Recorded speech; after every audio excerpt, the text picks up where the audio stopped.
আজ আমি বানিয়ে নেব অসংখ্য লেয়ারওয়ালা খাজা। ঘরেতে খুব সহজে এই খাজা বানানো যায়, খেতে দারুণ লাগে।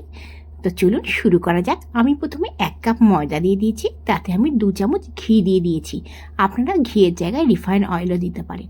তারপর ভালো করে এটাকে মেখে নেব। আটাটাকে মেখে নিয়ে দেখুন আমি আধা ঘন্টার জন্য আমি রেখে দেব। আচ্ছা, আধা ঘন্টা হয়ে গেছে। এবার আমি এটাকে ঢাকনাটা খুলে দিলাম আর ভালো করে 1 থেকে 2 মিনিট আমি ভালো করে মেখে নেব।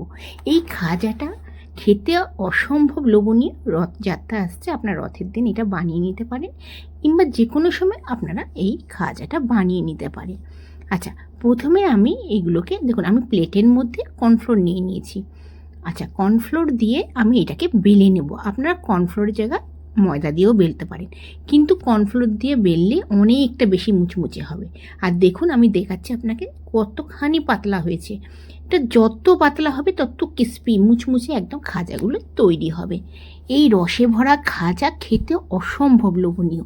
আচ্ছা, আমি 4খানা রুটি দেখুন আমি বানিয়ে নিয়েছি। প্রথমে আমি বেলে নিয়েছি রুটিগুলোকে। আগে বেলে নেওয়ার পর এবার আমি কি করব, ঘি দিয়ে দেবো। আচ্ছা, আপনারা কিন্তু এর বদলে রিফাইন অয়েলও দিতে পারেন। আমি রিফাইন অয়েল দিচ্ছি না, আমি কিন্তু পুরোটাই ঘি দিয়ে বানাচ্ছি। মানে ময়ামও ঘি দিয়েছি, আর ভেতরে মানে এই রুটির মধ্যেও ঘি দিয়েছি, আর শুধু ভাজবো রিফাইন অয়েলে। আচ্ছা, আমি অল্প করে ঘি দিয়ে দিয়েছি, 1/2 চামচের মতন ঘিটা দিয়ে দিয়েছি। ঘিটা মাথায় রাখবেন যেন পুরো রুটির মধ্যে হয়। তবে তার উপরে আমি কর্নফ্লোর দিয়ে দেবো, তাহলে কি হবে, লেয়ারগুলো আর খুলবে না। আপনারা ভালো করে কিন্তু ঘি ব্রাশটা করবেন। দেখুন আরেকটু আমি ঘি দিয়ে দিচ্ছি, টোটাল 1 চামচ ঘি দিয়ে দিলাম। দিকটা ঘিটা কম লাগছে। এই খাজা খেতে অসম্ভব লোভনীয়, প্রত্যেকেই খাজা পছন্দ করে। আমি ওপর থেকে দেখুন কর্নফ্লোর দিলাম। আপনারা যদি বেশি মুচমুচে চান তাহলে কিন্তু কর্নফ্লোর দেবেন। আচ্ছা, কর্নফ্লোরটা দেওয়ার পর আমি ব্রাশ দিয়ে একদম চারিদিকে করে দিলাম। ব্রাশ দিয়ে কর্নফ্লোরটা দিয়ে দিলাম যাতে চারিদিকে কর্নফ্লোরটা এসে যায়। আচ্ছা, সেম প্রসেসে আমি আবার ঘি দেবো। আমি দেখুন 1 চামচের থেকে কিছুটা কম ঘি দিচ্ছি। ঘি আর কর্নফ্লোর দিলে মুচমুচে ভীষণ হবে। রিফাইন অয়েলও দিতে পারেন, ওতেও মুচমুচে হবে, কিন্তু ময়দার থেকে কর্নফ্লোরেতে মুচমুচে বেশি হবে। আচ্ছা, এই করে আমি সব প্রসেসগুলো করে নেব। এই খাজা অসম্ভব। আমাদের এখানে, আমি আগ্রাতে থাকি, আমাদের এখানে এই খাজা লোকে মানে এখানকার লোকেরা সেরকম খাজা খায় না। তো আমার এখানে মানে প্রত্যেকে আমার হাতে খাজা খেতে পছন্দ করে। অসম্ভব ভাল লাগে, ভীষণ মুচমুচে হয়, যেহেতু আমি কর্নফ্লোর দিই। অনেকে ময়দা দেয়, কিন্তু যদি ময়দা দিয়েও আপনারা বানাতে পারেন। যদি ক্রিস্পিটা মানে মুচমুচেটা একটু বেশি চান, অবশ্যই কিন্তু কর্নফ্লোর দেবেন। আমি দেখুন 3 নম্বর রুটি মানে পুরো ঘিটা দিয়ে আমি পুরো চারিদিকে লাগিয়ে নিলাম। তারপরে আমি এবার কী দেবো, কর্নফ্লোর দিয়ে দেবো।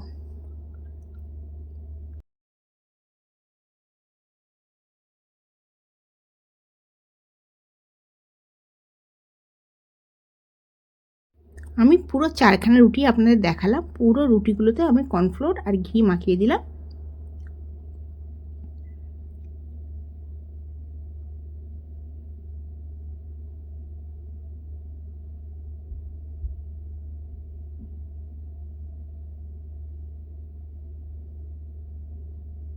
এবার আমি রুটিগুলোকে মুড়ে নেব। দেখুন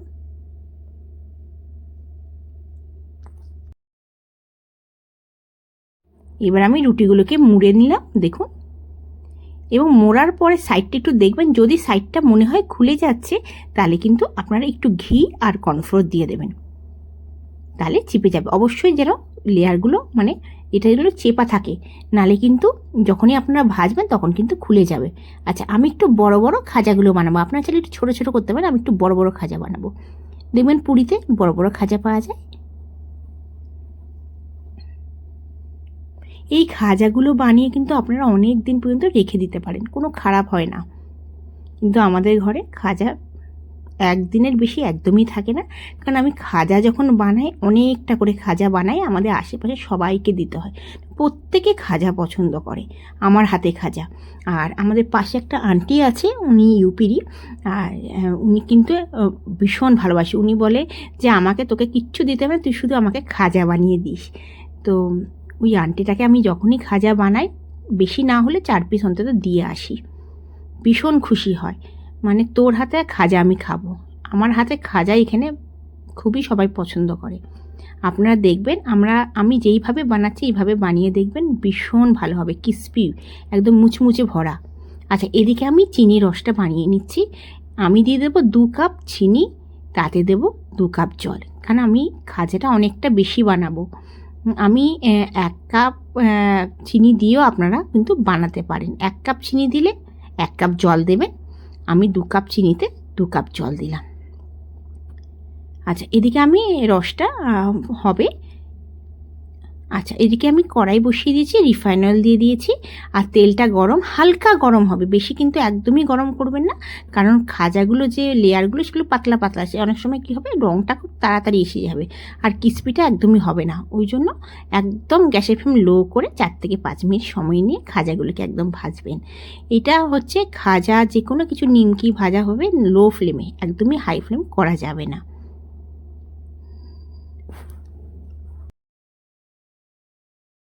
4 থেকে 5 মিনিট সময় ধরে আমি খাজাগুলোকে ভাজবো। দেখুন কি সুন্দর কালার হয়েছে, দেখুন কালার হয়ে গেছে। একটু আমি লাল করে ভাজবো, তাতে কি হবে অনেকটা ক্রিস্পি হবে, আর প্রত্যেকটা লেয়ার দেখুন একটা লেয়ারও খুলবে না। দেখুন অনেকটা বড় বড় খাজা কিন্তু বানালে বড় বড়ই আপনারা বানাবেন, দেখতে কিন্তু দারুণ লাগে, খেতে তো ভালো লাগে আর দেখতে দারুণ লাগে। দেখুন কালারটা একদম হালকা আমি কালার করব, একদম বেশি ডার্ক করব না। দেখুন লেয়ারগুলো দেখুন, সমস্ত লেয়ারগুলো একদম মানে একটা লেয়ার কিন্তু খোলেনি।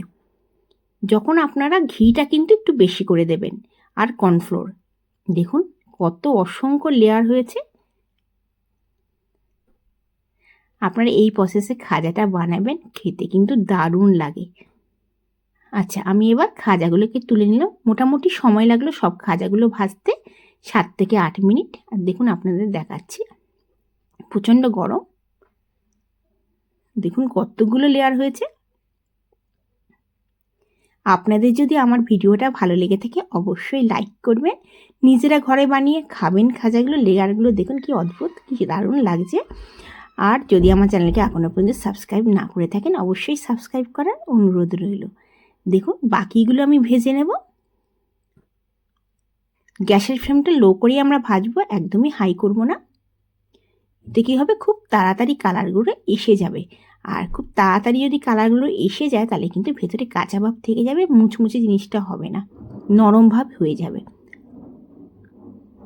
আচ্ছা, আমরা যখন মাখবো মানে ময়দাটা মাখবো তখন কিন্তু একটুখানি শক্ত মাখতে হবে, বেশি কিন্তু নরম মাখলে চলবে না। আমাদের খাজা, নিমকি, যে কোনো কিছু নমক পাড়ে বলে, নিমকি বলে এইখানে নমক পাড়ে বলে, কিংবা মুরালি, সে কোনো সব কিছু কিন্তু আমরা বেশিরভাগই চায়ের সাথে খাই, সেগুলো কিন্তু একটু শক্ত মাখতে হয়।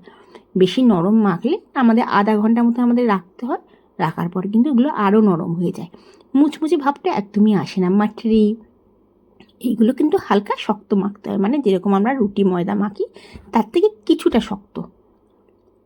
দেখুন আমার সবগুলো মোটামুটি ভাজা হয়ে গেছে, আর প্রত্যেকটাতে কালার এসছে, আর কালার এসছে দারুণ, আর অসংখ্য লেয়ার এসছে। দেখুন একটাও কিন্তু খুলে যায়নি। সবগুলোকে তুলে নেব, তুলে নিয়ে এদিকে চিনির রসটা কিন্তু ফুটছে, চিনির রসটা ফুটে গেছে, গ্যাসের ফ্লেমটা বন্ধ করে দেব। এবার আমি রসের মধ্যে দিয়ে দিয়েছিলাম, সেটা আপনাদের দেখালাম না। দেখুন এবার লেয়ারগুলো আপনাদের দেখাচ্ছি। আমি কিন্তু চিনির রসটা খুব একটা গরমেতে দিইনি, একটু ঠান্ডা হয়ে গেছে, 15-20 মিনিট পাখার নিচে রসটা রেখে দিয়েছিলাম, তারপর আমি গজাগুলোকে দিয়েছি, মানে খাজাগুলোকে দিয়েছি। আর খাজাগুলোকে দিয়ে 1 মিনিটের মধ্যে কিন্তু আমি খাজাগুলোকে তুলে নিয়েছি, তার বেশি কিন্তু একদমই রাখিনি।